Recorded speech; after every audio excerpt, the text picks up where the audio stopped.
Hello बच्चों, अस्सलाम वालेकुम। क्या हाल चाल? उम्मीद करता हूँ सब खैरियत से होंगे। तो बच्चों, आज से हम शुरू करने जा रहे हैं 9th क्लास की फ़िज़िक्स का अल्फ़ा सीरीज़। इसके अंदर हम इंशाल्लाह जो चैप्टर वाइज अपनी जो फ़िज़िक्स की बुक को कंप्लीट करेंगे और ये सारे लेक्चर्स स्मार्ट सिलेबस के अकॉर्डिंग होंगे। तो आज हमारे पास फर्स्ट चैप्टर है physical quantities and it's measurements. तो इसके अंदर हमारे पास बेसिकली जो स्मार्ट सिलेबस में वो 5 से 6 टॉपिक्स बनते हैं, तो उनको इंशाल्लाह आज हम डिस्कस करेंगे। तो पहला हमारे पास है जी फिजिकल क्वांटिटीज़। तो जो फिजिकल क्वांटिटी एक इंतहाई ज़रूरी और जो एक इजी टॉपिक है, सिंपल सा टॉपिक है, छोटा सा, कि इसके अंदर हम देखेंगे कि बुनियादी मकदारें क्या होती हैं फिजिकल क्वांटिटीज़।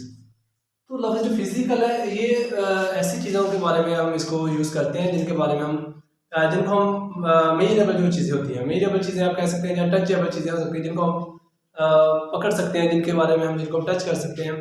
इस सारी जो चीज़ें होती हैं उनको हम फिजिकल के जुमरे में लेते हैं। तो क्वांटिटीज़ मकदार होती है। तो फिजिकल क्वांटिटी ऐसी मकदारें होती हैं जिनको हम मेजर कर सकते हैं, जिनकी पैमाइश कर सकते हैं किसी ना किसी तरीके से।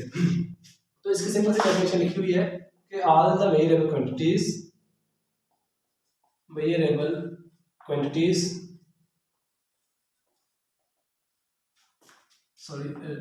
Quantities called physical quantities.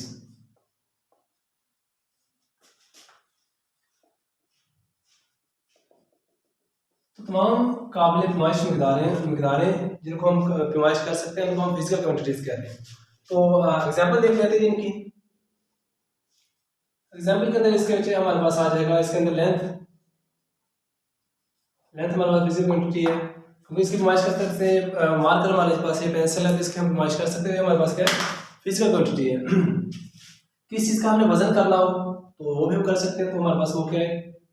Wait physical quantity है। किसी चीज़ की लेंथ के जोन में आ जाता है, लेंथ हाइट वेट से सारा कुछ इसी में आ जाता है। वेट आ जाता है। उसके बाद किसी चीज़ की हमें स्पीड मालूम करनी हो तो वो भी एक हमारे पास फिजिकल क्वांटिटी है।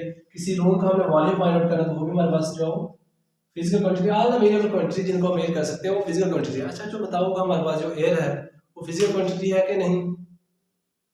तो अच्छा, हवा हमारे पास फिजिकल क्वांटिटी है, क्योंकि एयर जो है वो एक मास रखती है और वॉल्यूम को ऑक्यूपाई करती है।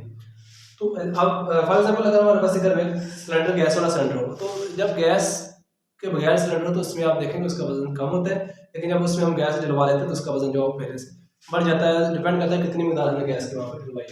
तो बेसिकली हमारे पास फिजिकल मकदार है वो फिजिकल क्वांटिटी वो क्वांटिटीज होती हैं जिनकी हम पैमाइश कर सकते हैं। तो इसकी भी दो कैरेक्टरिस्टिक्स होती हैं, have to characteristics.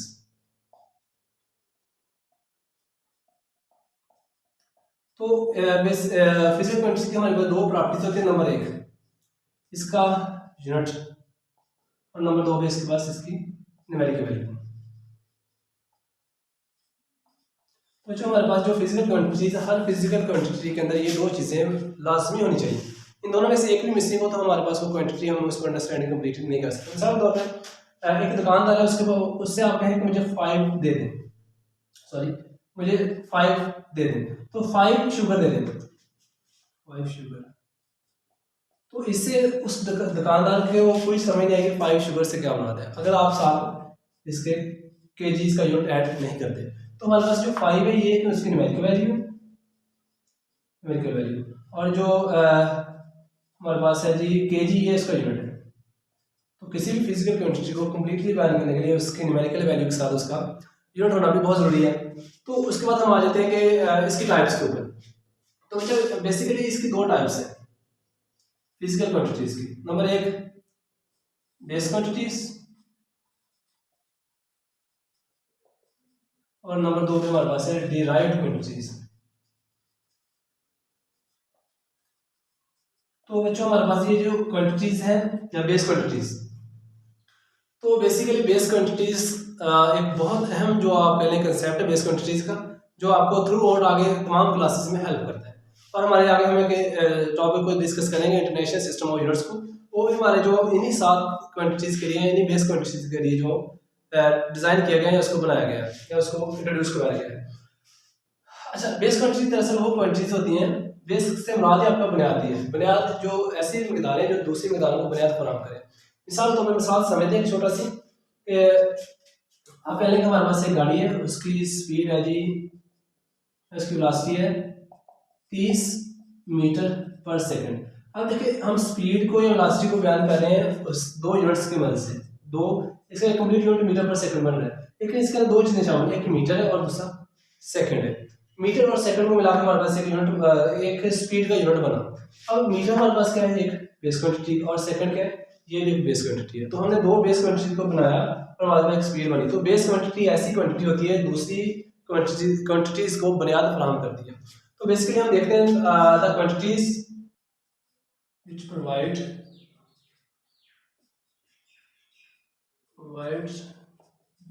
the base which provide the base of other quantities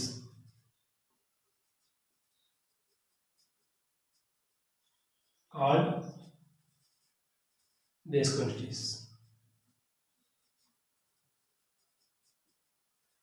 तो ऐसी क्वांटिटीज जो दूसरी क्वांटिटीज को बुनियाद फराहम करें, ऐसी मकदारें जो दूसरी मकदारों को बुनियाद फराहम करें, उसको हम क्या कहते हैं, अभी बेस क्वांटिटी कहते हैं, बुनियादी मकदारें कहते हैं। तो अब इसका हम देख लेते हैं दूसरा डिराइव्ड क्वांटिटीज। डिराइव्ड क्वांटिटीज, चलें डिराइव्ड क्वांटिटीज।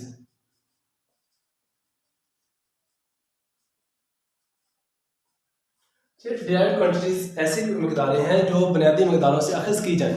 बुनियादी मकदारें जो दूसरी मकदारों को बुनियाद फराहम करें, और डिराइव्ड क्वांटिटीज ऐसी क्वांटिटीज जो दूसरी मकदारों को दूसरी जो बेस मकदारों से या बुनियादी मकदारों से अखज़ की जाएं। क्वांटिटीज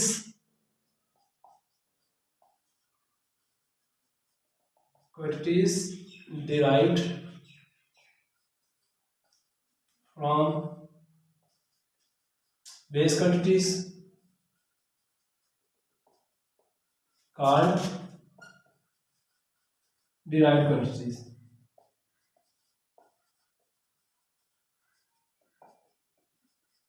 ऐसी मकदारें जो दूसरी मकदारों को बुनियादी मकदारों से अखज़ की जाएं, उनको हम माखूज़ मकदारें या डिराइव्ड क्वांटिटीज का नाम देते हैं। और अब इनके हम एग्जांपल की बात कर लेते हैं। तो एग्जांपल हम इनकी कंपैरिजन में करते हैं ताकि हमें समझने में थोड़ी इसको आसानी हो। चलेंगे इस तरह लिख लेते हैं बेस क्वांटिटीज, और दूसरा हमारे पास है डिराइव्ड क्वांटिटीज।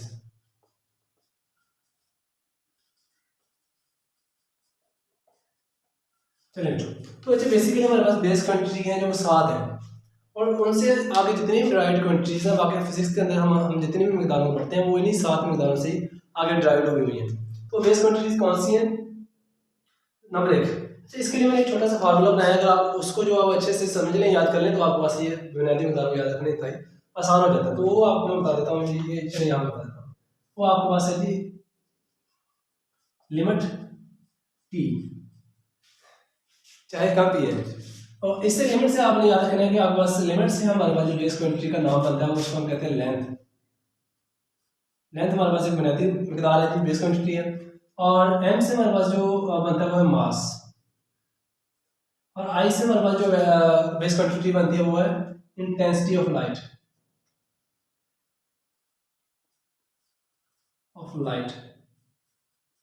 रोशनी की शिद्दत, रोशनी की शिद्दत कितनी है, रोशनी की शिद्दत को हम किसके अंदर मेजर करते हैं, ये आई से इसको रिप्रेजेंट करते हैं। और उसके बाद टी है, टी है टेम्परेचर के लिए, इसको टाइम के लिए आप कर लें, और टी के लिए ये टी टेम्परेचर के लिए आ जाए। और ये हमारे पास है इलेक्ट्रिक करंट, और हमारे पास एक है amount of substance.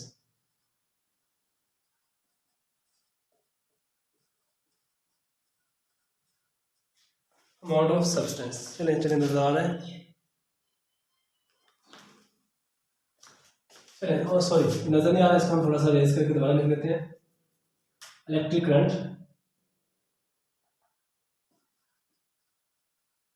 Amount of substance. तो ये हमारे पास 7 बुनियादी मकदार है, इनको अब हम यहाँ पे लिख लेते हैं। हमारे पास नंबर 1 क्या है, लेंथ, साथ साथ बोले। नंबर 1 लेंथ, नंबर 2 क्या है, mass, number 3 time, number 4 electric current,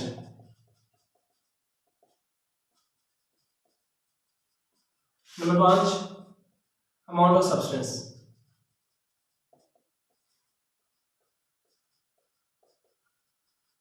और नंबर 6 पे हमारे पास आ जाएगा जी अमाउंट ऑफ सब्सटेंस, टेम्परेचर नहीं, टेम्परेचर आ गया, नंबर 6 पे आ जाएगा टेम्परेचर। कितने होंगे, 1 2 3 4 5 6, और एक हमारे पास कौन सी रह गई है जी, कौन सी अमाउंट ऑफ सब्सटेंस हो गया, इलेक्ट्रिक करंट हो गया, टाइम हो गया, मास, लेंथ, इंटेंसिटी ऑफ लाइट रहेगी। नंबर 7 में हमारे पास आ जाएगा इंटेंसिटी ऑफ लाइट।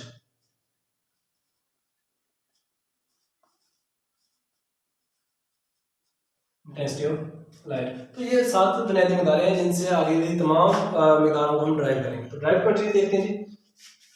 लेंथ का यूनिट होता है मीटर, उसको हम एम से लिख लेते हैं। मास का यूनिट होता है किलोग्राम, उसको हम केजी से लिख लेते हैं। अगर हम देखें, हम ड्राइव क्वांटिटी को स्टडी करते हैं इनके रेफरेंस से। और टाइम का यूनिट होता है सेकंड, उसको हम एस से रिप्रेजेंट कर लेते हैं। इलेक्ट्रिक करंट का यूनिट होता है जी एम्पीयर, उसको हम ए से रिप्रेजेंट कर लेते हैं। और अमाउंट ऑफ सब्सटेंस का यूनिट होता है मोल, उसको हम एम ओ एल से लिख लेते हैं जी। उसके बाद टेम्परेचर का यूनिट होता है केल्विन, जो हम वैसे तो टेम्परेचर का यूनिट फ़ारेनहाइट और सेल्सियस पे है, लेकिन हम स्टैंडर्ड जो वैल्यू लेते हैं जिसके अंदर टेम्परेचर को मेजर करते हैं, वो हमारे पास केल्विन है। और उसके बाद इंटेंसिटी ऑफ लाइट है, इसका यूनिट है कैंडेला, और उसको हम सीडी से रिप्रेजेंट करते हैं। मैं इसका टेबल बना देता हूँ, लेकिन पहले हम ड्राइव क्वांटिटीज देखें हम।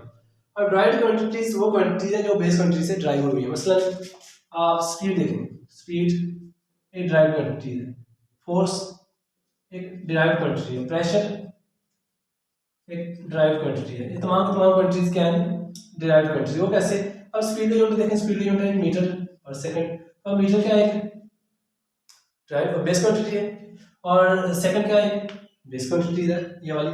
तो ये दो बेस क्वांटिटी से मिलकर एक जो क्वांटिटी बनी वो है ड्राइव क्वांटिटी। और फोर्स हमारे पास, फोर्स का यूनिट है न्यूटन, या हम इसको लिख लेते हैं, हम न्यूटन बराबर होता है किलोग्राम मीटर पर सेकंड स्क्वायर।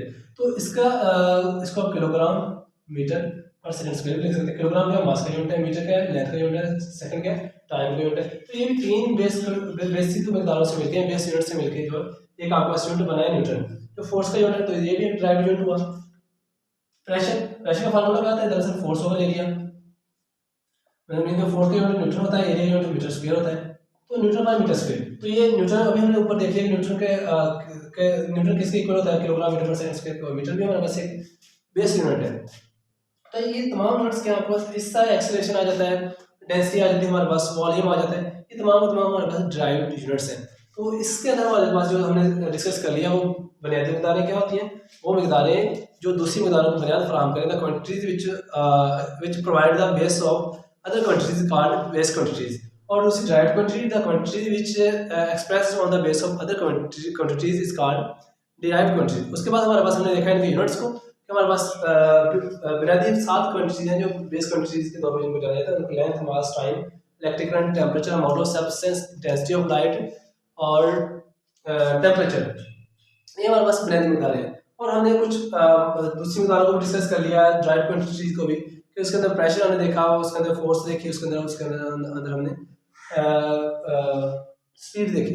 तो ये 3 4 चीजें हमने इसके अंदर डिस्कस कर ली। अब हमारे पास जो नेक्स्ट टॉपिक है वो, इसका मतलब पहले आपको छोटा सा टेबल बना दिखा दूं, जो आपकी बुक में बना हुआ है, टेबल फॉर बेस क्वांटिटीज। यहाँ पे आप क्वांटिटी लिख लेते हैं, क्वांटिटी, यहाँ पे इसका सिंबल, और यहाँ पे इसका यूनिट लिख लेते हैं, और यहाँ पे यूनिट का सिंबल लिख लेते हैं। सॉरी, यहाँ पे हम यूनिट का सिंबल लिख लेते हैं। चलिए, क्वांटिटी क्या है, लेंथ। लेंथ का सिंबल क्या है, लेंथ को हम एल से रिप्रेजेंट करते हैं, तो स्मॉल एल से रिप्रेजेंट करते हैं, और इसका यूनिट होता है मीटर।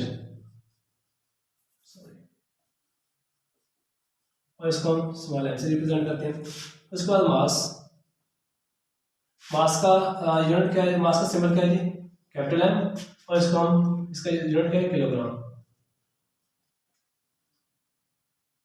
किलोग्राम, और इसको हम केजी से रिप्रेजेंट करते हैं। उसके बाद टाइम, टाइम का यूनिट क्या है जी, टाइम का सिंबल क्या है, टाइम का सिंबल स्मॉल टी, और इसका यूनिट है सेकंड,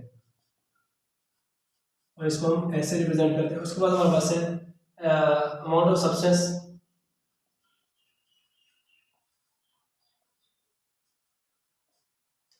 अमाउंट ऑफ सब्सटेंस हमारे पास इसका हम इसको मोल से रिप्रेजेंट करते हैं, सॉरी एन से रिप्रेजेंट करते हैं, और मोल इसका यूनिट है मोल। और मोल को जब हम इसका सिंबल लिखते हैं मोल का, और वो MOL होता है मोल। उसके बाद इंटेंसिटी ऑफ लाइट,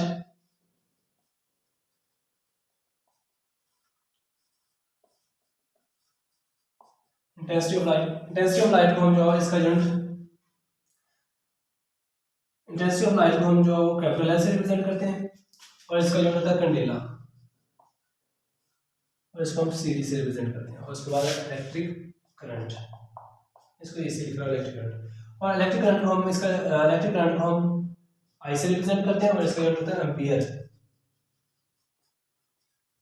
और इसको हम जो ए से रिप्रेजेंट करते हैं। तो 1 2 3 4 5 6 7 जी। जो हम आगे मूव करते हैं, जो हमारे पास अगला टॉपिक है, ये था हमारे पास बेस क्वांटिटीज, और इसके साथ हमने बेसिक यूनिट्स को और ड्राइव्ड यूनिट्स को भी हमने डिस्कस कर लिया है। अब हमारे पास नेक्स्ट टॉपिक है प्रीफिक्सेस का। तो हम प्रीफिक्सेस देखते हैं, प्रीफिक्सेस क्या होते हैं। अच्छा, प्रीफिक्सेस नाम से ज्यादा ये दो लफ्ज हैं। प्री का मतलब पहले, फर्स्टली, और फिक्सेस का मतलब फिक्स्ड। तो ऐसी वैल्यूज जो पहले से फिक्स हो उनको हम क्या कहते हैं, प्रीफिक्सेस। तो प्रीफिक्सेस ऐसे हरूफ और लेटर्स होते हैं, या ऐसे वर्ड्स होते हैं जो ऐसे यूनिट्स के शुरू में लिखे जाते हैं, उनको हम प्रीफिक्सेस कहते हैं। मसलन मैंने लिखा 1000, या मैंने लिख दिया 1K, तो अब 1000 मीटर के फार्मूला में लिख रहा, तो 1K मीटर, 1K मीटर, इसका मतलब है क्या, हमारे पास 1000 मीटर ही है, लेकिन यहाँ पे हमने एक प्रीफिक्सेस यूज कर लिया, वो हमारे पास क्या है, K। ठीक है, तो प्रीफिक्सेस मुख्तलिफ प्रीफिक्सेस आपको आपके बुक में टेबल मिल जाएगा। मैं यहाँ पर उसको ड्रा कर देता हूँ, तो उसके अंदर आपने उनको याद कर लेना है, और नेक्स्ट हम इनको यूज करते हैं। ये दरअसल हमारे पास बहुत बड़ी वैल्यूज और बहुत छोटी वैल्यूज को जो अच्छे तरीके से एक्यूरेटली जो बयान करने के लिए हमको आगे यूज करने के, बार बार बड़ी बड़ी वैल्यूज को लिखने के लिए हमारे पास कुछ मिस्टेक हो जाए। फॉर एग्जाम्पल हमारे पास 3800 एक वैल्यू है, तो इस वैल्यू को बार बार लिखने से हमारे पास इसमें गलती के चांसेस बढ़ जाते हैं। तो इस वजह से हम इसको क्या कर लेते हैं, इसको प्रीफिक्स की शक्ल में लिख देते हैं। वो कैसे, 2 5 6 7 8 9 ऐसे लिख लेते हैं। 3.8 10 पावर इसको हम 9 लिखते हैं। ये हमारा नेक्स्ट वाला टॉपिक है, सेंटिमेंट नोटेशन क्या होती है, उसके अंदर हम किस वैल्यूज को लिखते हैं। तो लेकिन यहाँ पे हमारे पास हम प्रीफिक्स के अंदर पहले इसको देख लेते हैं। मैंने इसको लिखा था 3.8 10 पावर 9। अब 10 पावर 9 की जगह पे मैं क्या लिख सकता हूँ, 10 पावर 8 और 3.8, और इसको हम 10 पावर 1 जी लिख सकते हैं, क्योंकि 10 पावर 9 इक्विवेलेंट होता है जी के, क्या करें। तो ये हमारे पास एक प्रीफिक्स बन जाता है। और इसको हम देखते हैं, अब इसका एक टेबल, इसका हम टेबल लगा कर देख लेते हैं। सबसे पहले हमारे पास है डेका 10 की पावर 1 है। उसके बाद आ जाता है हेक्टो 10 की पावर आ जाता है हमारे पास भाई 2 पे। उसके बाद आ जाता है किलो आ जाता है 10 की पावर 3 के। उसके बाद आ जाता है मेगा 10 की पावर, इसमें 3 का इजाफा करते हैं, 10 की पावर 6 हो जाएगा। उसके बाद गैगा 10 की पावर कितना हो जाएगा, 6 और 3 9 का। उसके बाद आता है टेरा, इसमें 3 का इजाफा करते हैं, 10 की पावर 12। उसके बाद टेरा, उसके बाद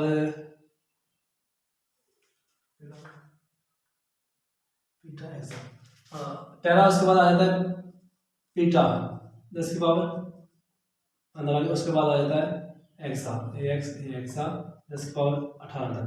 और इस तरह हमारे पास डेका से के नीचे आ जाता है डेसी 10 की पावर -1।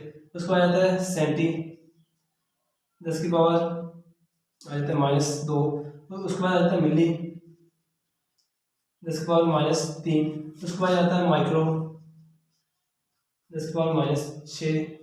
और उसके बाद आ जाता है नैनो 10 की पावर -9।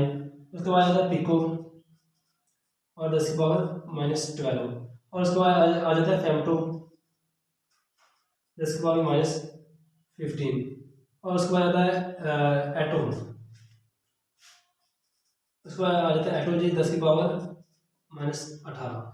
तो ये एक टेबल आपके ऊपर भी गिवन है, इसको अच्छे से याद करने, याद रखने का तरीका ये है कि इसके इनके नाम याद कर लें, और पहले 2 1 और 2 और 3 तक ऐसे जाना है, उसके बाद इनमें 3 का इजाफा करते जाना, पॉजिटिव साइड को भी नेगेटिव साइड को। ये आपको काफी हेल्प आउट करेंगे साइंटिफिक नोटेशन में भी और प्रीफिक्सेस के अंदर भी। प्रीफिक्सेस वो हर्फ या वर्ड्स होते हैं जो इजाफी तौर पर किसी वैल्यू के शुरू में ऐड किए जाते हैं। अब इसके कुछ एग्जांपल्स देख लेते हैं ताकि जो आपको बिल्कुल ये क्लियर हो जाए कि प्रीफिक्सेस क्या है। नंबर 1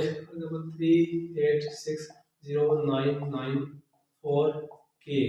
तो इसके अंदर हम इसको प्रीफिक्स के फॉर्म में लिखे तो हम क्या करेंगे, हमने उतने ही टेन पावर उतनी लेनी है जो जिसकी वैल्यू हमारे पास पहले से गिवन है, जिसकी वैल्यू पहले से हमने फिक्स करके इस टेबल का मुताबिक कहीं पे रखी हुई है। जैसे तो हम 1 2 3 4 5 6 अगर हम 3.8 टेन पावर 6 ले लें तो टेन पावर 6 हमारे पास कहीं पे ये दिया हुआ है, इसको बराबर हम लिखेंगे मेगा, तो ये आ जाएगा मेगा के इक्वल। हाँ, एक और बात ये, अगर मैंने किलो लिखा है इसको आप यहाँ से रेज करें, आपने कभी भी दो प्रीफिक्सेस को एक वैल्यू के अंदर यूज नहीं करना। जिस तरह हमारे पास है किलो, एक किलो भी अगर मैं लिख लेता और मेगा भी लिख लेता तो इस तरह हमारे पास ये प्रीफिक्स दो प्रीफिक्सेस को हम एक वैल्यू के अंदर यूज नहीं कर सकते। और एग्जांपल ले लें 0.00045 और साथ ये आ जाए इस तरह, ठीक है। इसको आप सेंटीमीटर नोटेशन में पहले लिख लें 1 2 3 4 5 6 7 8 और 9। मगर लिख लो 67.3 10 की पावर -9। अब अच्छी 10 की पावर -9 मैंने कैसे लिखा है इंशाल्लाह अगले टॉपिक में भी इसको हम डिस्कस करते हैं। उससे पहले आप देख लें कि हमने इसको 10 की पावर माइनस लिख लिया। 10 की पावर -9 की जगह पे मैं कौन सी वैल्यू ले सकता हूँ, नैनो। तो मेरे पास 67.3 नैनो एक आपस वैल्यू आ गई। तो ये हमारे पास आ गए प्रीफिक्सेस। अब इसको हम थोड़ा सा जो छोड़ते हैं और नेक्स्ट टॉपिक को डिस्कस करते हैं।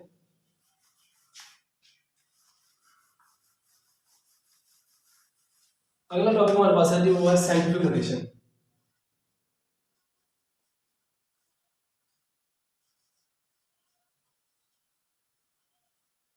साइंटिफिक नोटेशन तो इसमें भी हमारे पास ये भी प्रीफिक्सेस से रेलेवेंट ही है, उससे मिलता जुलता टॉपिक है कि इसके अंदर हमारा कुछ वैल्यू से ऐसी वैल्यू जो या तो बहुत बड़ी होती है या बहुत छोटी होती है, उनसे जब वास्ता पड़ता है उन वैल्यूज को बार बार एक जगह दूसरी जगह अगर हमने एक पैराग्राफ में 2 से 3 दफा लिखना पड़ जाए तो वो वैल्यूज के अंदर जो एरर का गलती के चांसेस बढ़ जाते हैं। उसमें हमारे पास पहले कुछ जीरो मिस हो सकते हैं, कुछ और इस तरह की मिस्टेक हो सकती है, बार बार उनको लिखना एक एक्स्ट्रा स्पेस रिक्वायर्ड करता है। तो इसलिए हम उनको एक शॉर्ट फॉर्म में लिख लेते हैं जिसे हम साइंटिफिक नोटेशन कहते हैं।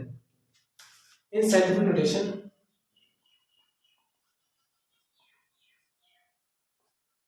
scientific notation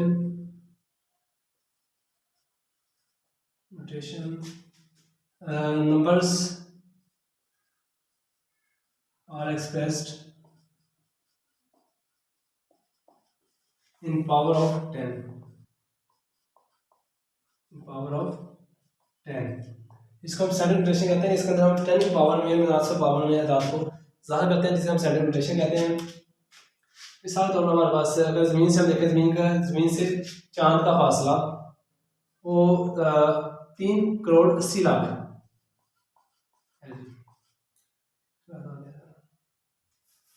ज़मीन से चांद का फासला हमारे पास फॉर एग्जांपल ये है जी, ज़मीन से चांद का फासला है। इस बार बार इस चीज़ को हमें कोट करना हमारे लिए गलती चांसेस है। इसको हम स्टैंडर्ड नोटेशन लिखना चाहिए तो हमने क्या करना है, आपने सबसे पहले देखना है कि इशारिया आपको किस तरफ है। इशारिया को देखना है कि इशारिया आपको पूरी वैल्यू के अंदर रकम के अंदर मिलता है कहीं पे, अगर नहीं मिल रहा तो आपने खुद से इशारे को जो राइट साइड पे लगा रहे हैं और उस इशारे को मूवमेंट्स देनी है आपने एक एक पॉइंट करके। जब एक पॉइंट आप नेक्स्ट पे आ गए तो आपने इसको एक काउंट कर लेना है, जब उससे आप आगे गए तो इसको आपने 2 काउंट कर देना है, जब आप आगे नेक्स्ट मूव किया आपने इसको 3 काउंटिंग देनी है। इससे करते करते आपने मूव कर देना और तब तक इसको आपने मूव करवाना है जब तक आपका एक नॉन जीरो हिस्सा ना आ जाए लेफ्ट साइड पे। हमारे इससे ज़्यादा भी आ सकते हैं लेकिन हमने स्टैंडर्ड वैल्यू सेट की हुई है, हमने एटलीस्ट एक नॉन जीरो हिस्सा हमारे लेफ्ट साइड पे बचना चाहिए। तो हम देखते हैं कि 1 2 3 4 5 6 7 8 9 तो हमारे पास 3.8 10 की पावर 9 एक वैल्यू आ गई, ठीक है। तो ये हमने इसको क्या लिख लिया, सेंटीमीटर नोटेशन में लिख लिया। तो इंतहाई आसान है। आप सबसे पहले देखें इशारे किस तरफ है और इशारे को आपने मूवमेंट्स देनी है तब तक जब तक इशारे से पहले एक नॉन जीरो हिस्सा ना आ जाए। तो और एग्जांपल देख लेते हैं 6 7 8 9 6 2 2 5 6। चलिए एक वैल्यू मैंने लिख ली है अप्रोक्सीमेटली, इसको हम सेंटीमीटर नोटेशन कन्वर्ट करते हैं। तो आप इसका देखें पॉइंट किस तरफ है, पॉइंट आपको इसको कहीं भी नजर नहीं आएगा तो इसको आप लगा लेंगे उससे राइट साइड। तो इसको मूवमेंट दें 1 2 3 4 5 6 7 8 और 8 तक इसको आप जो मूवमेंट दें 6.7 8 10 पावर आप इसको 8 लिख लें। तो इशारे के बाद आप दो या तीन से आप उसको लिख लें जब आपके पास सारे नंबर हो। उसके बाद हम इसका अगर सेंटीमीटर फिगर पढ़ेंगे उसके अंदर राउंड ऑफ करना देखेंगे कि हम राउंड ऑफ किस तरह करते हैं, वो भी इंशाल्लाह हम सीखेंगे। फिलहाल आप सेंटीमीटर देखें। तो ये था हमारे पास सेंटीमीटर में जब 10 पावर पॉजिटिव में आती है। अगर आपके पास कुछ इस तरह से वैल्यू दी हो 0.000000673 इस तरह कुछ वैल्यू दी हुई है, तो इसको कैसे हमें सेंटीमीटर में लिखना है। तो आपको इशारे आपके पास दिया हुआ है, आपने फिर भी इशारे को उस तरफ को मूव करवाना है ताकि आपका इशारे से पहले एक हिस्सा बचे। तो हम देखते हैं जी, इशारे को मैंने एक मूवमेंट की एक काउंट कर लिया, 2 3 4 5 6 और एक 7 6.73 टेन पावर। अब इसमें हमने जो टेन पावर में लिखना है उसको हमने नेगेटिव वैल्यू में लिखना है। तो हम जब आप राइट से लेफ्ट आए तो आपने टेन पावर पॉजिटिव में रखनी है, और जब आप लेफ्ट से राइट में जाए तो टेन पावर नेगेटिव में रखनी है। तो आगे टेन पावर माइनस हम 1 2 3 4 5 6 7 पॉइंट गए तो -7 आ जाएगा। तो ये हमने इसको सेंटर रोटेशन लिख दिया है। तो आपकी बुक में 4 क्वेश्चन दिए हुए हैं जो एक सेंटर रोटेशन के नीचे बुक्स है, उनको अभी इनकी बैठ के प्रैक्टिस करें।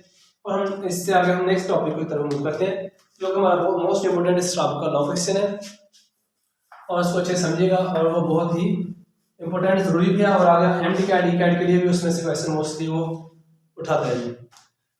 तो हमारा नेक्स्ट टॉपिक है वर्नियर कैलिपर।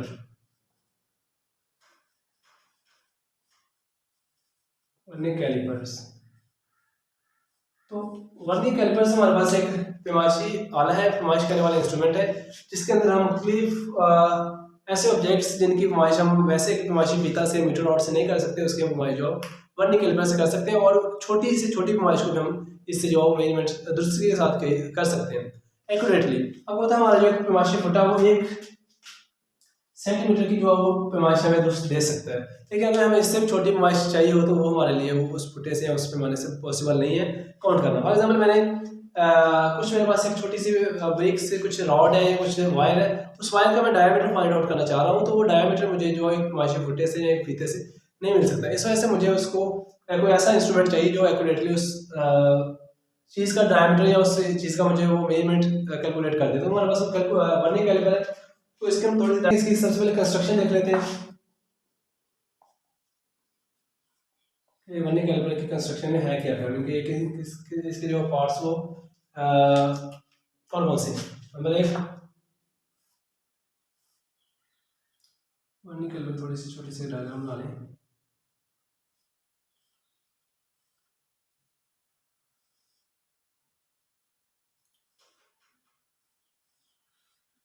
जी, तो सपोज दैट कि आपके पास एक वर्नियर कैलिपर है, इसके दो जार्स होते हैं। एक जबड़ा ये इसका इसको थोड़ा ओपनली बना देता हूँ यहाँ पे।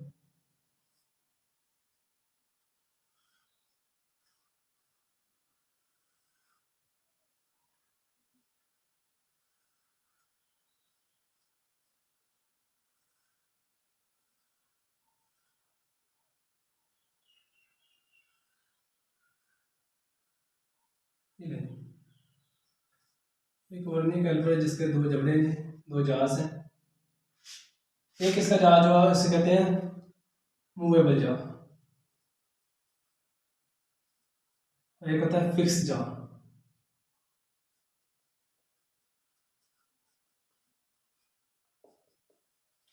और इसकी एक स्केल हमारे पास मेन स्केल होती है और दूसरी स्केल हमारे पास वर्नियर स्केल। और इसके ऊपर हमारे पास मेन स्केल के ऊपर हमारे पास दर्जे लगे होते हैं 1 2 3 4 5 6 7 8 9 और ये आगे 10 यूं होते हैं। और इस तरह मेन स्केल के ऊपर भी पॉइंट्स लगे होते हैं 1 2 3 4 5 6 7 8 9 10 1 2 3 4 5 6 7 8 9 और ये 10 इस तरह। तो ये हमारे पास एक वर्नियर स्केल है और ये इसकी मेन और इसके लिए हमारे पास वर्नियर स्केल यूज होता है वो किसी सिलेंड्रिकल ऑब्जेक्ट्स के लिए, सिलेंड्रिकल ऑब्जेक्ट्स की लेंथ मेजर करने के लिए, उसका जो वॉल्यूम मेजर करने के लिए उसको हम यूज कर लेते हैं। तो डायमीटर फाइंड आउट करने के लिए सबसे पहले हमारे पास इसके दो जार्स जो है उनको कर लेते हैं। एक हमारे पास ये जो इन्हें बोलते हैं एक्सटर्नल जार्स, एक्सटर्नल जार्ज जो होते हैं वो हमारे पास किसी चीज़ का डायमीटर मालूम करने के लिए होते हैं। हमने फॉर एग्जाम्पल इस मार्कर का डायमीटर या इस पॉइंटर का डायमीटर मालूम करना है, तो हम इसको इन पॉइंट दो जार्ज के दरमियान रखेंगे और इसको हल्के से बंद कर देंगे, क्लोज कर देंगे। और उसके बाद हमारे पास मेन स्केल और वन स्केल की कुछ रीडिंग्स होती है, उनको हम लेंगे, उनकी कुछ कैलकुलेशन है, उनको करने के बाद हमारे पास इसके जो डायमीटर इस एरिया का आ जाएगा। और इसके बाद दूसरा होता है इसका इंटरनल जार्ज। इंटरनल जार्ज भी दरअसल डायमीटर ही फाइंड करने के लिए होता है, लेकिन ये इंटरनल डायमीटर फाइंड करने के लिए होता है। फॉर एग्जाम्पल इस ये कैप है और कैप का मैं चाह रहा हूँ कि मैं इसका इंटरनल जो अंदरूनी डायमीटर है वो फाइंड आउट करूँ, तो मैं क्या करूँगा, इन जार्ज को, अगर ये जार्ज जब ओपन होते हैं तो ये कुछ इस तरह से आ जाते हैं,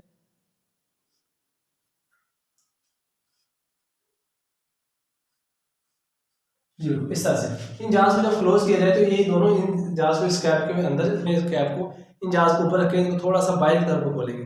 जब जार्ज खोलेंगे ढकना थोड़ा सा इनके साथ जो टाइट हो जाएगा, और उस वक्त हम मेन स्केल और वन स्केल की रीडिंग को कैलकुलेट करके, और उसके साथ जो उसमें लीस्ट काउंट इसका हम आगे डिस्कस करते हैं क्या होता है, उसके साथ इनकी मल्टीप्लिकेशन करके प्लस माइनस करके हमारे पास जो हमारा फाइनल आंसर, फाइनल रीडिंग या इसकी जो रेडियस वो निकल आएगा।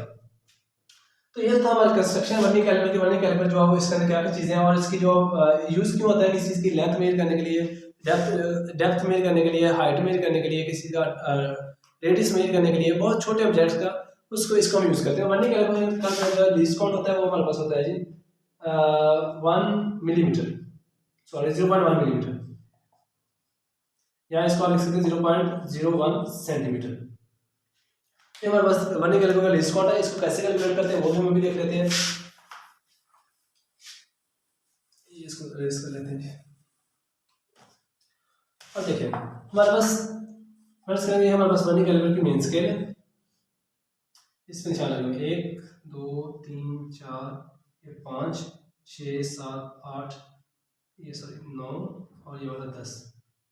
अच्छा, ये जो मेन स्केल की जो दर्जे हैं, इन दो दर्जों के दरमियान जो डिस्टेंस होता है वो 1 मिलीमीटर का होता है। दो पॉइंट्स के दरमियान जो डिस्टेंस है वो कितना है जी 1 मिलीमीटर का। अब हमारे पास जो वर्नियर स्केल है, ये वाली जो मूवेबल है, जो वर्नियर स्केल ऊपर है, इसके मेन स्केल के ऊपर वो आगे पीछे मूव कर सकती है, तो वो उसके ऊपर जो तादाद देखते हैं वो भी 1 2 3 4 5 6 7 8 9 और ये हमारे पास आ गया 10। अब थोड़ी सी और करें तो जहाँ पे हमारा जो मेन स्केल के 9 दर्जे पूरे हो रहे हैं, वहाँ पे जाकर हमारे जो वर्नियर स्केल के 10 दर्जे पूरे हो रहे हैं। मेन स्केल के वहाँ पे 10 दर्जे 9 दर्जे बनते हैं, जहाँ पे हमारे पास वर्नियर स्केल के 10 दर्जे बनते हैं। तो इसका मतलब है कि हमारे पास जो एक दर्जा है इसका एक 1 मिलीमीटर वो इसमें कम है। मेन वर्नियर स्केल जो है मेन स्केल से 1 मिलीमीटर छोटी होती है। अब वो 1 मिलीमीटर हमारे पास क्या होता है, वो इन 10 पॉइंट के ऊपर डिवाइड हो जाता है। जब एक हम 10 में डिवाइड करते हैं 1/10 हमारा 0.1 मिलीमीटर जो आ जाता है। तो ये हमारे पास वर्नियर कैलिपर का लीस्ट काउंट है, इसको फाइंड आउट इस तरह भी कर सकते हैं। और जिस तरह आपको बुक में दिया हुआ है तो हमारे पास वर्नियर कैलिपर को फाइंड आउट करने का लीस्ट काउंट का जो फार्मूला है वो smallest reading on main scale divide by number of divisions on vernier scale. Vernier scale के ऊपर आपको कितनी डिविजन्स हैं उनको उस पर डिवाइड करते हैं। हमने देखा कि इसकी स्मॉलेस्ट रीडिंग वर्नियर स्केल के ऊपर जो मेन स्केल के ऊपर जो स्मॉलेस्ट रीडिंग है वो कितनी है 1 मिलीमीटर की। तो 1 मिलीमीटर स्मॉलेस्ट रीडिंग हमारे पास 1 मिलीमीटर आई, और जो नंबर ऑफ डिविजन हमारे पास वर्नियर स्केल के ऊपर कितनी है 10। तो 10 पे इसको डिवाइड करते तो हमारे पास अगेन से वही आंसर हमारे पास आ जाएगा 0.1 मिलीमीटर। तो अगर आप इसको सेंटीमीटर में लिखना चाहें तो इसको आप मजीद 10 से डिवाइड कर दें तो आपके पास 0.01 सेंटीमीटर आपके पास ये आंसर आ जाएगा। तो यही हमारे पास वर्नियर कैलिपर का लीस्ट काउंट। अगर आपसे मिलीमीटर में पूछा जाए मोस्टली आपका एमसीक्यूज में वो लीस्ट काउंट पूछ लेता है वर्नियर कैलिपर का, तो ये बहुत जरूरी भी है इसको याद रखना। तो ये हमारे पास आ गया वर्नियर कैलिपर का। अब लीस्ट काउंट कैसे फाइंड कर सकते हैं, उसके बाद देखते हैं कि हमारे पास वर्नियर कैलिपर के अंदर जो हम भी इसका जीरो एरर का क्या फैक्टर है, या इसके जीरो एरर का फंक्शन क्या है, हम जीरो एरर किस तरह फाइंड आउट कर सकते हैं, या जीरो एरर फाइंड करना क्यों जरूरी है। दरअसल कोई भी इंस्ट्रूमेंट है, कोई मेजरिंग इंस्ट्रूमेंट है, बिफोर मेजरिंग उस इंस्ट्रूमेंट को चेक करना जरूरी होता है कि ये हाँ कि ये इसके अंदर इसकी जो दोनों जो पार्ट्स हैं इसके वो दुरुस्त हैं ही नहीं, क्योंकि मेजरमेंट्स के लिए किसी भी चीज़ के लिए दो पार्ट्स होते हैं उसके, एक जिसके एक आपको जिससे आप रिलेट करके दूसरी चीज़ को मेजर करना होता है। एक जो आपकी चीज़ है पैमाइश है वो फिक्स होती है, दूसरी पैमाइश आपकी चेंजेबल होती है। तो आपने एक पैमाइश को फिक्स रख के दूसरी को चेंज करके आपने जो है दोनों को इक्वल करके फिर आपके पास वो प्रॉपर एक मेजरमेंट होती है। तो इसके अंदर भी हमारे पास मेजरमेंट दो स्केल्स है, दो मेजरमेंट्स होती हैं, एक मनी स्केल की रीडिंग होती है, एक मेन स्केल की रीडिंग होती है। तो जीरो वाला इसलिए जरूरी है कि हम ताकि पहले से पॉइंट कर लें कि हमारा जो इंस्ट्रूमेंट है हम वो ठीक है, उसके अंदर कोई पॉसिबल तो नहीं हुआ जब हम जो मेजर कर फरमाइश कर रहे हैं बाद में उसमें कुछ गलती के इम्कान हो या कुछ चांसेस हो, तो हम क्या करते हैं इस वर्निंग कैलिपर को जो नरमी से बंद कर लेते हैं, क्लोज कर लेते हैं, इस तरह करके इसको हम क्लोज कर लेते हैं ताकि हमारे पास जो है वो इसको हम देख सकें कि दोनों जहाज इसके आपस में बिल्कुल फिक्स है। जब दोनों जहाज वर्निंग कैलिपर के आपस में बिल्कुल फिक्स होते हैं और इसका जीरो होता है, एक मेन स्केल का जीरो होता है, एक वर्निंग स्केल का जीरो। मैं यहाँ पे थोड़ा इसको बना भी देता हूँ। ये फॉर एग्जाम्पल ये मेन स्केल है, इसका जीरो है यहाँ पे कहीं पहला पॉइंट है, और इस तरह नीचे ये जो आपके पास ये वर्निंग स्केल आप कह लें और ये आपके पास मेन स्केल है जी। ये आपका मेन स्केल, अगर मेन स्केल का जीरो वर्नियर स्केल के जीरो पे या जो जो दोनों जीरो मेन के मेन स्केल का जीरो होता है, वर्नियर स्केल का जीरो, जब दोनों जीरो एक दूसरे के आमने सामने आ जाए तब हमारे पास क्या हम कहते हैं कि इसमें जीरो एरर जो वो क्या है वो जीरो है, क्योंकि वर्नियर कैलिपर बिल्कुल ठीक है, उसको आप पैमाइश के लिए आप यूज कर सकते हैं क्योंकि उसके अंदर कोई भी जीरो एरर नहीं है। लेकिन उसके बाद दो पॉसिबिलिटीज और हैं जीरो एरर की, वो कैसे कि अगर आपका ये जीरो जो वर्नियर स्केल का जीरो मेन स्केल के राइट साइड में चले जाए तो हमें जीरो एरर कैसे हमने फाइंड आउट करनी है, और जब हमारे पास ये जीरो एरर लेफ्ट साइड पे आ जाए तब हमने जीरो एरर कैसे फाइंड आउट करनी है। तो जी जब आपका जो जीरो वर्नियर स्केल का जीरो जो है वर्नियर स्केल का जीरो आपका मूव कर जाए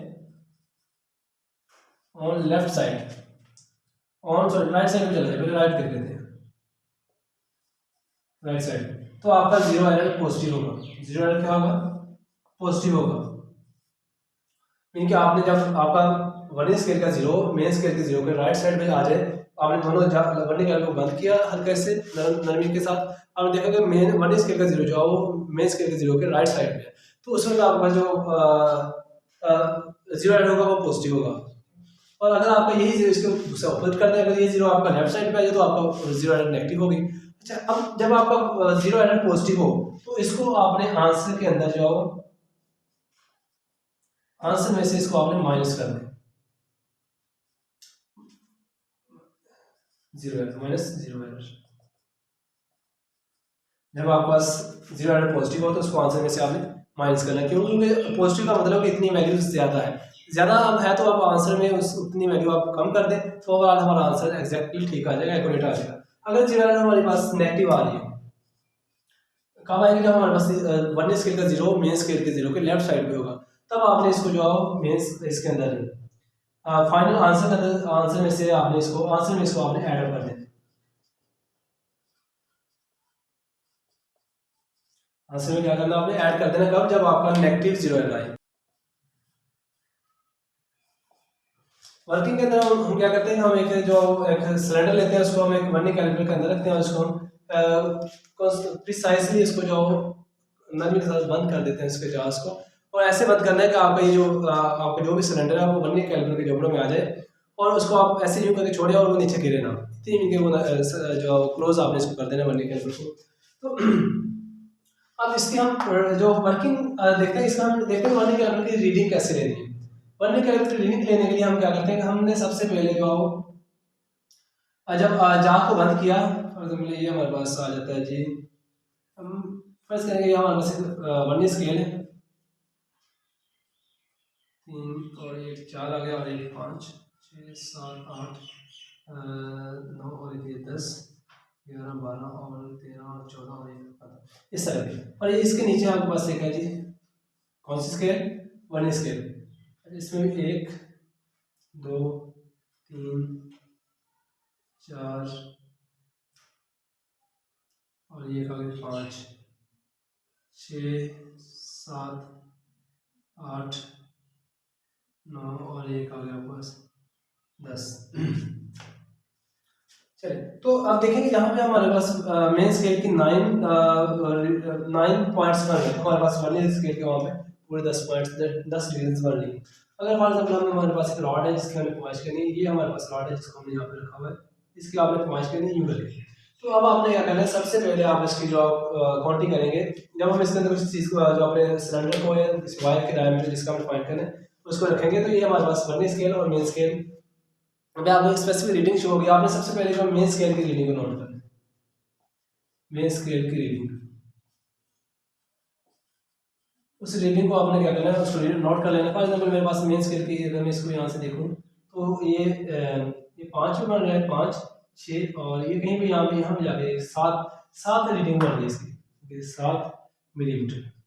एक मेरे पास मेन स्केल की रीडिंग आ गई। अब मैं क्या करता हूँ, इसको मैं वन स्केल, अब मैंने सेकंड जो वन स्केल की रीडिंग फाइंड आउट करनी है।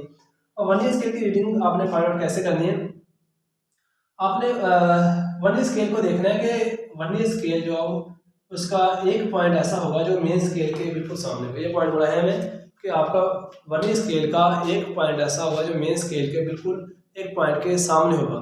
ये हर दफ़ा होता है, जो सी जिस तरह की मर्जी आप रीडिंग ले लें, एक पॉइंट ऐसा वन स्केल का लाजमी होता है जो मेन स्केल के बिल्कुल उसके एक पॉइंट के आमने सामने होता है। आपने उस पॉइंट तक इसकी रीडिंग को जो गिनना होता है। अब जीरो स्टार्ट किया मैंने, अब देखें यहाँ पे इतना क्लियर नहीं है, आपको मैं स्क्रीन में शो करवा रहा हूँ। क्या यहाँ पे आप देख सकते हो किस तरह एक जो है मेन स्केल का जो जीरो है, सॉरी मेन स्केल के एक पॉइंट वन स्केल के एक पॉइंट के बिल्कुल आमने सामने आ रहा है। अब उस पॉइंट तक रीडिंग करनी है। फॉर एग्जाम्पल जितनी भी आ रही है, हम किस पॉइंट को ले लेते हैं जी, कुछ ये पॉइंट इसको, ये भी ठीक है, यहाँ से हम कर लेते हैं, यहाँ से हाँ ये पॉइंट देख लेते हैं। ये आप तकरीबन एक दूसरे के सामने बिल्कुल आ रहे हैं। तो इसमें हम देख लेते हैं ये 5 6 7 और 8, तो ये 9 पॉइंट 9 मतलब आपकी वन स्केल की रीडिंग है, जो स्केल की रीडिंग वन स्केल की रीडिंग आपके पास क्या बनती है, 8 8 मल्टीप्लाई इसके साथ आपने, सॉरी वन स्केल की जो रीडिंग है उसको आपने मल्टीप्लाई करते हैं इसके लीस्ट काउंट के साथ। अब लीस्ट काउंट हमारे पास क्या है इस वर्नियर कैलिपर का, अच्छा लीस्ट काउंट मुख्तलिफ वर्नियर कैलिपर्स के मुख्तलिफ हो सकते हैं, डिफरेंट कैपेसिटी के वर्नियर कैलिपर्स होते हैं, उनके लीस्ट काउंट डिफरेंट डिफरेंट होते हैं। तो हमारे पास उसका 0.1 मिलीमीटर है या 0.01 सेंटीमीटर, तो हम इसको सेंटीमीटर यहाँ यूज करते हैं, 0.01 सेंटीमीटर। तो इसकी आप इसको मल्टीप्लाई कर दें, आपके पास आपका वर्नियर कैलिपर की रीडिंग आ जाएगी। जो आपकी वर्नियर कैलिपर की रीडिंग आएगी उसको आप प्लस कर दें आप मेन स्केल रीडिंग के अंदर, मेन स्केल रीडिंग के अंदर जब इसको आप प्लस कर देंगे प्लस वर्नियर स्केल रीडिंग,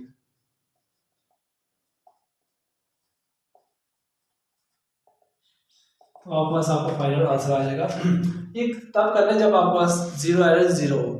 लेकिन अगर आपके पास जीरो एरर कुछ हो, अगर जीरो एरर आपका पॉजिटिव हो तो जो आंसर इसका आए उसको उसमें से आपने उसको माइनस कर देना है। अगर जीरो एरर आपका नेगेटिव हो तो जो आंसर आए, सॉरी जो ये आंसर आपका यहाँ से निकले उसमें से आपने उसको ऐड कर देना। तो ये था हमारे पास वर्नियर कैलिपर। वर्नियर कैलिपर के बाद हमारा लास्ट वाला टॉपिक है, और वो बहुत इंपॉर्टेंट टॉपिक है, और वो अंडरस्टैंडिंग के लिए आपको नेक्स्ट अगली क्लास में हेल्प करेगा। वो हमारे पास क्या है जी, तो सिग्निफिकेंट फिगर उर्दू में से अहम हिस्से कहते हैं। तो देखते हैं इसके पॉइंट। सिग्निफिकेंट फिगर हर एक जो मेजरमेंट है, जो भी पॉइंट है उसके अंदर हमें सिग्निफिकेंट फिगर का बहुत इल्म होना है, उनको किस तरह सिग्निफिकेंट फिगर को लिखते हैं वो बहुत ज़रूरी है। मिसाल के तौर पर हमारे पास मैंने लिखा 3.89, तो अब मेरे पास इसमें कितनी सिग्निफिकेंट फिगर हमारे लिए जानना बहुत ज़रूरी होता है। हमारे पास 0.001 मैंने एक वैल्यू लिखी है, इसमें कितनी सिग्निफिकेंट फिगर है ये हमें पता होना जरूरी होता है, ताकि हम जो चीज़ों की मेजरमेंट एक्यूरेटली उसको जो परफॉर्म कर सकें। तो हम देखते हैं कि सिग्निफिकेंट फिगर के रूल्स क्या है। इसके रूल्स हैं, जैसे आप रूल्स को फॉलो करें तो इंशाल्लाह आपको ये जो बिल्कुल इसमें कोई मुश्किल नहीं लगेगी। सबसे पहले all the non zero digits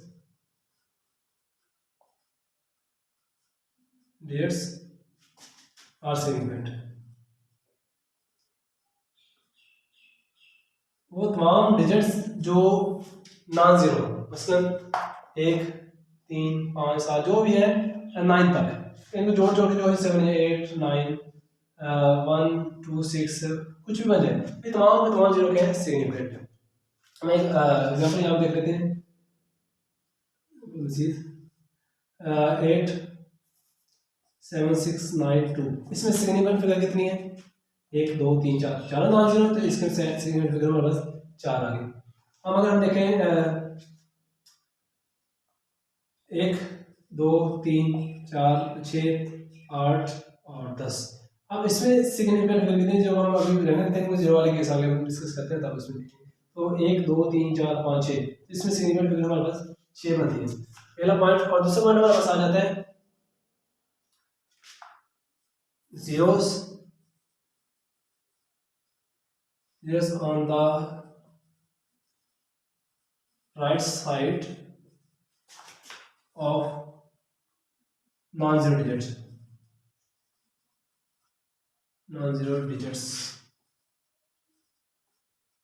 जो नॉन जीरो डिजिट्स के राइट साइड में जितने भी जीरो वो भी हमारे पास क्या आते हैं? सिग्निफिकेंट।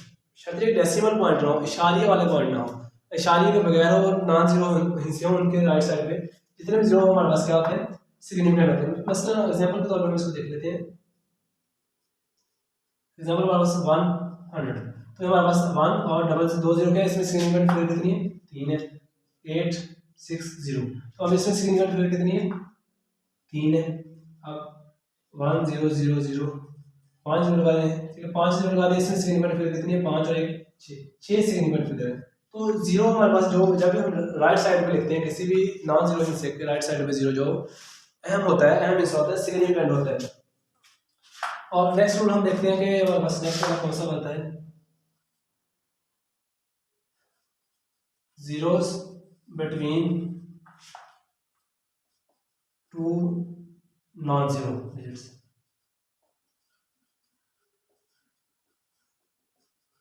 दो नॉन जीरो हिस्सों के दरमियान जो जीरो वो भी हमारे पास क्या होता है? सिग्निफिकेंट होता है। सर 1 0 1, तो हमारे पास इसमें सिग्निफिकेंट फिगर कितनी है? 3। 2 6 0 6, तो अब इसमें सिग्निफिकेंट फिगर कितनी है? 1 2 3 4, 4 हमारे पास सिग्निफिकेंट। तो दो नॉन जीरो हिस्सों के दरमियान भी जीरो हमारे पास क्या होता है? अहम होता है। और उसके बाद हमारे पास जो नेक्स्ट इस पे हम देख लेते हैं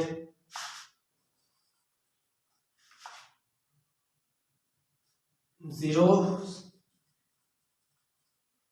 आफ्टर, इब्राहिम पॉइंट है, इसको अच्छे समझिएगा। आपकी बुक पे आपको जो है वो मैं ख्याल आपके सिलेबस में दिया नहीं हुआ है, लेकिन इसको फिर भी आप याद रखिएगा, नेक्स्ट आप फर्स्ट ईयर में भी इसका आप इसको पढ़ोगे। Zeros after decimal point are significant, किसी भी डेसिमल पॉइंट के बाद वाले जीरो भी हमारे पास क्या होता है? सिग्निफिकेंट। फॉर एग्जाम्पल मैं लिखता हूँ यहाँ पे, यहाँ ऊपर लिख लेता हूँ 18.600, तो अब इसमें आपसे पूछा है सिग्निफिकेंट फिगर कितनी है, तो आपके पास होंगी 1 2 3 4 5, इसमें सिग्निफिकेंट फिगर कितनी है? 5। अगर मैं लिखूँ 3.00, तो इसमें सिग्निफिकेंट फिगर कितनी होंगी? गैस करें। चलें, इसमें सिग्निफिकेंट फिगर हमारे पास होंगे 3, 1 2 3, इशारे के बाद वाले जीरो हमारे पास क्या होते हैं? अहम होते हैं। अच्छा, इसमें और थोड़ी सी देख लें, अगर आपके पास 0167.06, तो अब आपने ये रूल नहीं देखना कि इशारे के बाद जीरो तो ये अहम होगा, नहीं, यहाँ पे आपने वो इससे प्रीवियस रूल देखना है कि हमारे पास अगर नॉन जीरो हिस्से के राइट साइड पे जीरो तो वो अहम होता है, अगर लेफ्ट साइड पे तो वो अहम नहीं होता। तो यहाँ पे आप देखेंगे इशारे के बाद हमारा जो जीरो लेफ्ट साइड पे है नॉन जीरो हिस्से, तो यहाँ पे अहम ये जीरो सिग्निफिकेंट इसे माना नहीं जाएगा। तो यहाँ पे अहम हिस्से कितने हो गए? सिग्निफिकेंट फिगर कितनी होगी? 3 और 1 4। वैसे देख लें कि हमारे पास जीरो तब सिग्निफिकेंट होता है जब एक तो इशारे के बाद वाला जीरो सिग्निफिकेंट होता है, दूसरा इशारे के बाद भी हो और नॉन जीरो हिस्से के बाद, नॉन जीरो हिस्से के राइट साइड पे हो, तब उसको हम सिग्निफिकेंट मानते हैं। अगर नॉन जीरो हिस्सा ना हो तो फिर आपके पास जीरो सिग्निफिकेंट ही होते हैं, अहम होते हैं, लेकिन अगर नॉन जीरो हिस्सा हो और जीरो उसकी लेफ्ट साइड पे हो तो फिर वो सिग्निफिकेंट नहीं होगा। तो इसके बाद हमारे पास, हाँ जी, लास्ट वाला पॉइंट मैंने बता भी दिया, उसको वैसे आपको बता देता हूँ कि zeros on the left side on non-zero digits are not significant, कि जो जीरो हमारे जो लेफ्ट साइड में होता है सिग्निफिकेंट फिगर के, उसको हम अहम नहीं मानते। तो ये था आपका हमारे पास आज फिजिक्स, और तब तक के लिए अल्लाह हाफिज़।